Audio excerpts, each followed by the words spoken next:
Cody Crouch. I'm traveling the globe, uncovering the origins of the stuff that we use every day. On Centuries Collide, we're recreating some of history's greatest moments exactly how they happened. Well, almost exactly. The Gutenberg Press. This is history like you've never seen it before.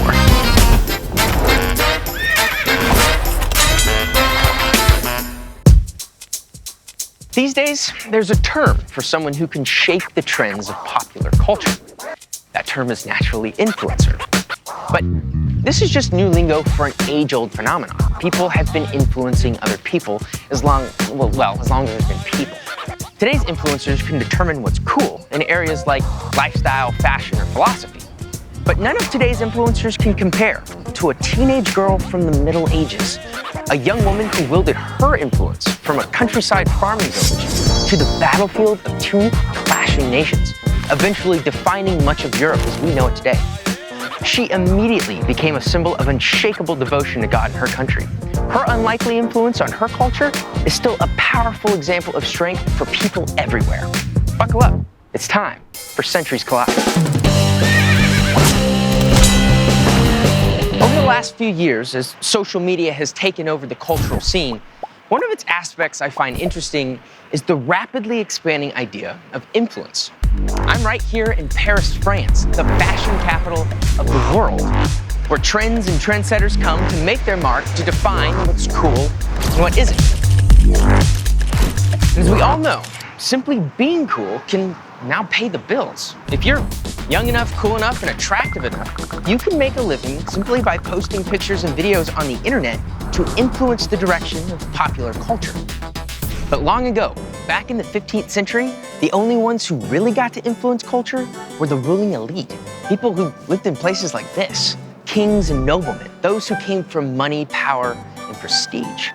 And always men, never women, and definitely never teenage farm girls. So, in the 1400s, illiterate teenage farm girls had next to no chance of wielding any kind of influence whatsoever, other than maybe where to plant the next row of crops. And that is what makes her story so amazing. We're talking about a teenage girl who went from a nobody from nowhere to finding herself inside the Council of Kings. This chick was so bad to the bone that she didn't need Instagram or a bikini and duck lips to wield her influence. All she needed was God on her side and a sword in her hand. We're talking about Joan of Arc. Joan was born and raised right here in the town of Domremy, France in January of 1412, which just happens to be right smack dab in the middle of one of the bloodiest times in European history. Europe was in the middle of the 100 Years' War, which was a big, fat, complicated mess. For over a century, France and England had been continuously fighting to expand their kingdoms. And this war had been raging for, you guessed it, 100 years. That's like almost too long to even conceive. Joan would have witnessed her village being raided and attacked. She would have personally experienced the ravages of war. But like many others, Joan's family just tried to keep living their lives as normally as possible. But normal wouldn't last very long. It was here when Joan of Arc was 13 years old, tending the farmlands, that she started experiencing what she described as supernatural visions. Hello, Joan. Please, don't be afraid. Oh, I'm not afraid of anything. I'm here because I have a message. You, my friend, have a mission. A mission? Hello, Joan. Do not be afraid. Are you my fairy godmother? I'm Saint Catherine. Expel the English from your land and crown Prince Charles VII, King of France. God will help you do this. Okay. Hello, Joan. I'm Saint Margaret. Let me guess. You're here to tell me about my mission. No, I'm here. I know. Expel the English and crown Prince Charles as king. I already talked to Saint Catherine and Saint Michael. Just tell God, I get it, and I'm in. All right. Over the next 3 years, three figures, St. Michael, St. Catherine, and St. Margaret, told Joan to expel the English army out of France and crown the rightful French king, Prince Charles VII. Now, these visions have been debated and disputed, both in our modern times and, well, even more so in hers. But as we'll see, she never doubted. She believed in her calling all the way to death. Sorry, spoiler alert. At the age of 16, after her father attempted to arrange a marriage for her, she successfully convinced a local court that she shouldn't be forced to accept the match. She basically declared independence from her family, which was a very dangerous thing for a woman to do in the Middle Ages. Daddy, I don't want to marry him. Why? What? Well, first of all, I don't even love him. That's okay. I didn't love your mother. I don't even know if I still do. I knew it. I knew you didn't love her. What? It's okay. That's besides the point. Second of all, I'm not just some girl who dreams of cooking and cleaning her whole life. Okay. Well, there's other things you can do. There's barn animals that you can raise and crops and all that kind of stuff. No, Daddy, You're a nice-looking fella. What? Daddy. I have a mission, okay? And that mission does not include marriage, okay? Okay, here, you take that. Oh, you're so handsome. Love you, Daddy. Thanks. Love you too. Okay. And thus started Joan's odyssey of influence that would end with her becoming a saint. But first, it would lead her to the court of Prince Charles VII. But how does a peasant girl get an audience with a prince? A glass slipper? A fairy godmother? No, not Joan. First, she had to become an influencer. She went to the local town and demanded that the commander of the garrison take her to see the heir to the French throne. Well, like any good, self-respecting 15th century man, he just laughed at her, right to her face. But Joan didn't give up. She started what we call nowadays a grassroots campaign. She rallied the people with stories of her visions and hope for France's future. Let my life be an influence to you. I'm on a mission from God. You guys, I'm not here to win a popularity contest. Although, if I did, that'd be like, totally okay. Yeah, I think she's doing a great job. Not sure about that. Well, it's a tough job she's got. Man's world, you know. As she gained the support of local leaders, the Count felt the pressure and agreed to provide her with an escort to the royal court in the city of Chinon. Upon arrival here in Chinon, Joan intended to meet with the prince, or the Dauphin. But Prince Charles VII was disguised for his own protection. Now, what the heck is that all about? Well, here's a snapshot of the 100 Years' War to catch you up to speed. First off, Henry V was the King of England. King Charles VI, we'll call him the Mad King, ruled France. Now, why are we calling him the Mad King? Well, he was crazy. At one point, he thought he was actually made of glass.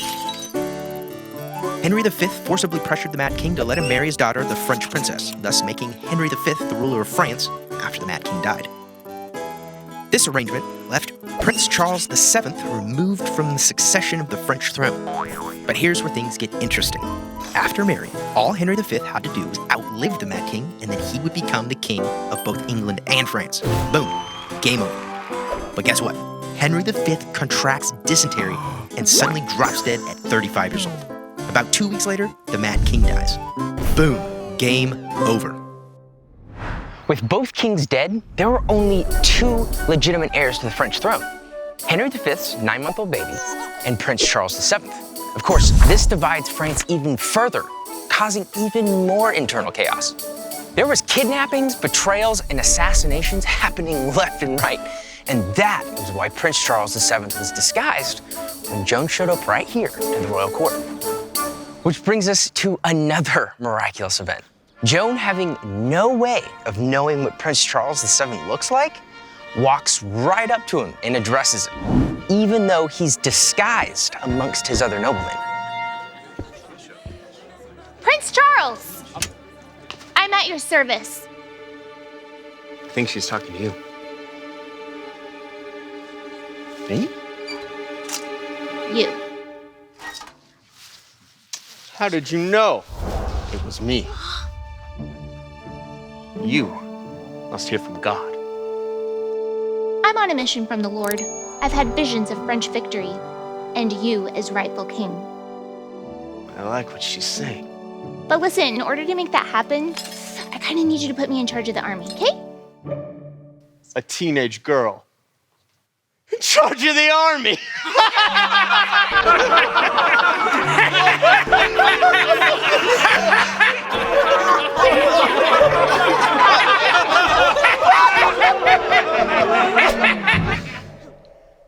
I would be the laughingstock of Europe. Well, I'm not the one wearing clown hair, sir. The prince was obviously shocked at Joan's divine discernment and agreed to hear about her mission to help the French at the Siege of Orléans, and according to her, be put in charge, right? But she was just a teenage girl, so that wasn't gonna happen. Prince Charles VII was running out of options. We're really running out of options, sir. I'll tell you what. If you can break the siege at Orleans, surely God is on your side. But,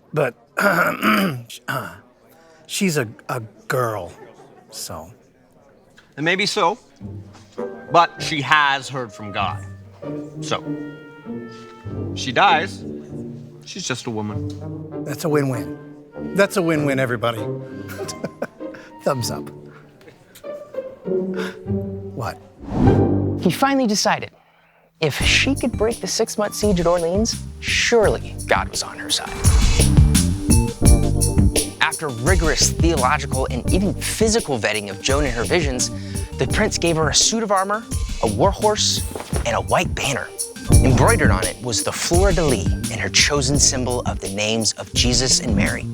Then the prince sent her with a garrison of troops to aid in the battle happening at Orleans. I'm on a mission from God.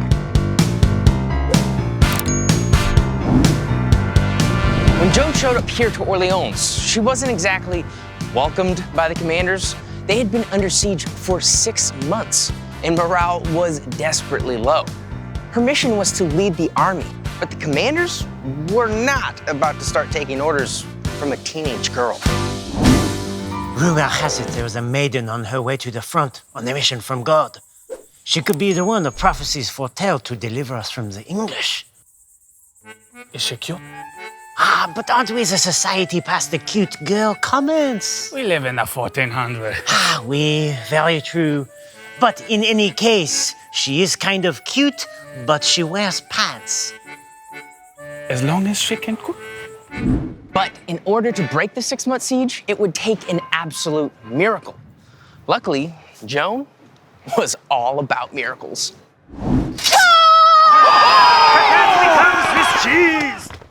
Joan's game day strategy was really go get 'em.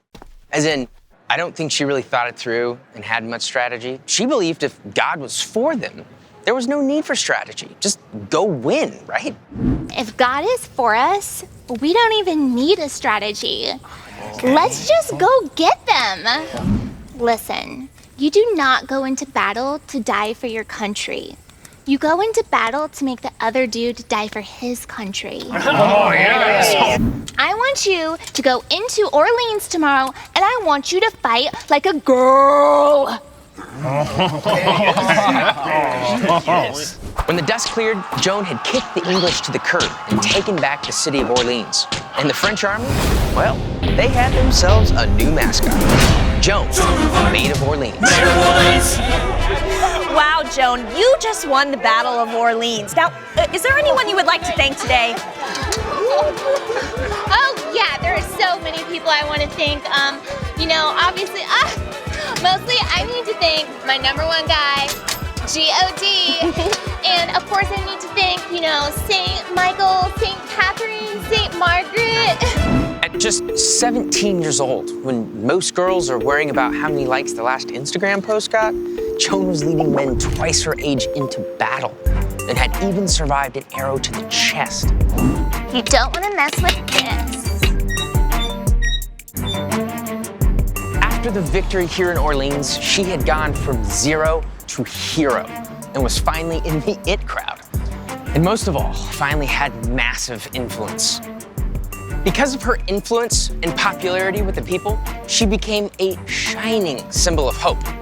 But that also made her a very valuable target for England. A strong woman only intimidates a weak man. The next step in her mission was to get old Prince Charlie VII crowned as the true heir to the French throne. With the victory of Orleans behind her, she ambitiously convinced Charles of a daring venture. Let her take his army deeper into enemy territory than they had ever gone before. The city of Reims was traditionally the only place that French monarchs could be coronated. In order to get there, Joan had to lead a massive offensive effort, battling all up and down the River Loire. Everyone, gather around. Listen up. I brought troops, armor, and weaponry, but most importantly, I brought everybody half-cap frappuccinos! Surely it's a proper sour. Jeez. Then the miracles started happening again. As Joan advanced towards Reims, other cities in her army's path returned to French allegiance without any resistance at all. Joan took the city of Reims, and Prince Charles VII was finally crowned King Charles VII of France. All thanks to Joan. It is good to be the king. Joan led her army to Reims without losing a single man or woman. A massive victory for the French, and again garnering Joan more influence than ever. That little Missy's showing them a thing or two, huh? Yeah, she's gone along farther than I thought she would. Oh, yeah. With Charles VII on his rightful throne and Joan on a roll of undefeated battles, the king, against the advice of his council, decides to let his young female commander storm the most valuable and well-defended city in France, Paris. Moving against Paris, it is unwise, sire. I second that. The generals never trusted me, but my gut tells me we can take it. Plus, the fashion there is to die for. Then let's do it. This time, it didn't go as planned. After being shot in the leg with a crossbow, she was dragged from the battlefield and forced to retreat. This is going to hurt. Yeah. Yes, okay. No. Wait. Wait. Okay. You can take 2 on an empty stomach. No more. Okay. Okay.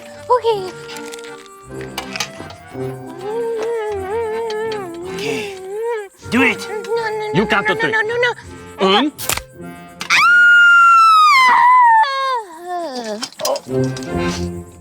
You killed her! This was Joan's first defeat and ultimately led to her being captured by English forces. What's crazy is that the English didn't just kill Joan, they wanted to try her as a heretic. So in order to understand the impact of the events that happened next, we must speak to a true French historian. That's why we're headed to Rouen and meeting up with Miranda Axton. After her capture, she was brought here to Rouen. Why this place? Okay, she was brought here specifically because this was the city occupied by the English. It was one of the principal cities, had a huge sort of presence of troops, but also they had the castle here. So the castle on the northwest of the city was the garrison for the English army. It was seen as the seat of their power. So what happened to her after she was captured by the English? Once she was captured by the English, she was taken and placed in a cell in the castle itself. Now, this was really unusual because in the medieval times, a woman normally would have been imprisoned in a convent under female guard. But unusually, she was imprisoned under male guard. And that was because she was seen not only as a religious prisoner, but as a prisoner of war as well. So why did the English hate Joan so much that they wanted her dead? It was believed by everybody that the English king had God behind him. And that would have been Henry V, right? Yes. Okay. What happened when Joan of Arc started hearing voices was that the French forces had already lost their morale. Imagine being an army that's fighting against a king who is God's leader. And then along comes Joan of Arc, and Joan of Arc has been sent by God. She's been hearing voices. And she predicts that, in fact, the King of England is not the chosen ruler of France. And not only that, she manages to overcome Orléans. She manages to get the Dauphin to his coronation.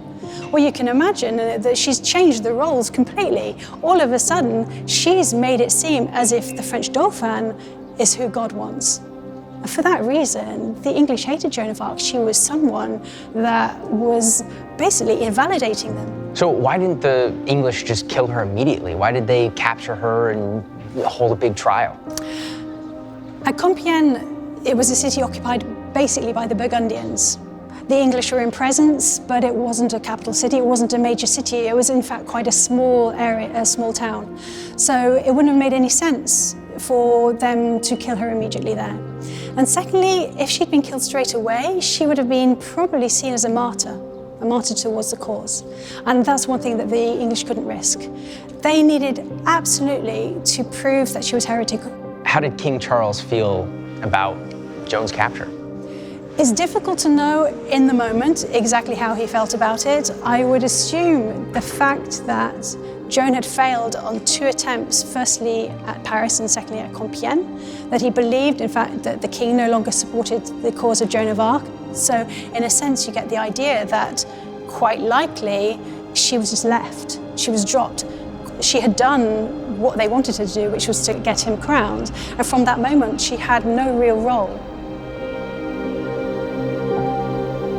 Isn't it crazy to think that just because of influence and popularity, even a teenage girl could become the #1 enemy of an entire nation? After capturing her, the English held Joan right here for over a year as they drew up charges against her. They interviewed her family, her friends, and even fellow combatants. But this wasn't a war trial. This was a religious one. As we'll see, it was a total sham. The English and church authorities brought their accusations against Joan while she was imprisoned here in Rouen. She was just 19 years old. She was charged with violating Old Testament law by dressing as a man and bearing arms, deceiving simple-minded people by making them believe that God had sent her, being a liar, her visions of archangels and saints the court said to be demonic, and finally, for being a heretic. It was a divine offense to claim that she had heard from God. A few days later, when the trial opened, the Bishop of Beauvais, Pierre Cruchon, added the charge of witchcraft and said that Joan was now under suspicion of having cast spells and evoking demons. The devil? You think I'm the devil? Girl. Later, it would be ruled that the court had no legal standings to hold a trial. They couldn't find any factual evidence or testimony against her, and they didn't even give Joan a lawyer. But guess what? Even though the whole thing was rigged, the trial records show how Joan, an illiterate teenage peasant girl, continued to outsmart her inquisitors and avoid the theological traps that they set for her. Did you or did you not lead men into battle? I did. Men, you led men. Yes, I did. On a horse, into battle, with a sword on your side, a flag in your hand. And wearing pants? Yes. Just for clarification purposes, you were wearing pants. Yes, I wore pants. Trousers. Ladies and gentlemen of the jury, you heard it from her own lips. This woman, as she claims to be one, wears pants. I rest my case, Your Honor. They told me you were fools. Pardon me? And that I should not listen to your fine words nor trust your charity. You deserve none. You deserve nothing, enemy combatant. Wearer of pants, woman wearer of pants. Your name will be erased from the history books. You promised me my life, but you lied. Shut me away from the light of the sky, from the sight of the fields and flowers, chained my feet so I may never again ride with the soldiers, hear the wind in the trees, the larks in the sunshine? Yeah, that's right. And your feet will be burned at the stake. By trying me for what I wear and not who I am, you've made your motives clear.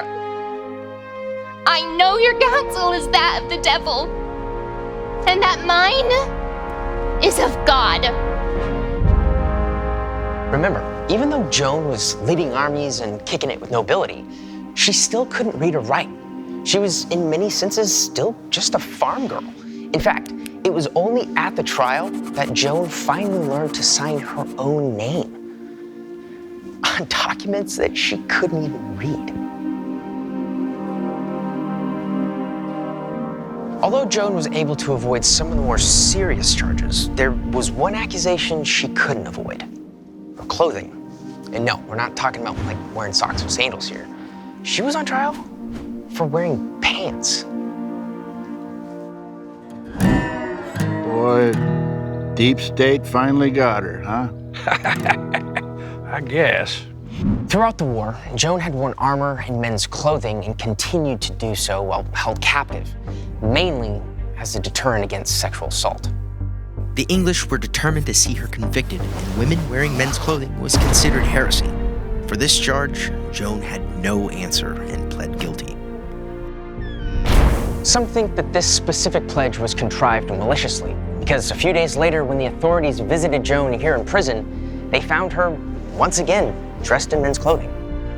Sources suggest that the men guarding Joan had stripped her naked and given her the choice of either putting on the forbidden clothing or remaining naked in front of them. We can all assume what would have happened if Joan would have remained naked, so Joan chose the clothing, thus sealing her fate.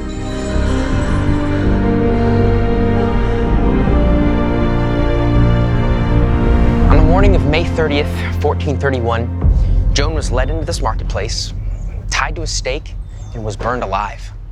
As the flames consumed her, she could be heard repeatedly proclaiming the name of her Savior, Jesus.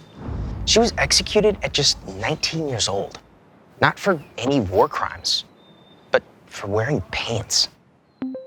More than 20 years after her death, an inquiry into Joan's trial ordered by the king resulted in her sentence being overturned, clearing her name and her legacy. Listen, I'm gonna call the Pope. I'm gonna tell him she needs to be a saint. Following her death, the French continued to win. England steadily lost all of its territory in France, and King Charles VII stabilized his reign and transformed France. After 100 years of brutal fighting, the war-torn France needed a national hero, and they found one in Joan of Arc. Her importance to the French people was further solidified when she was made a saint 4 centuries later by the same church that sentenced her to death.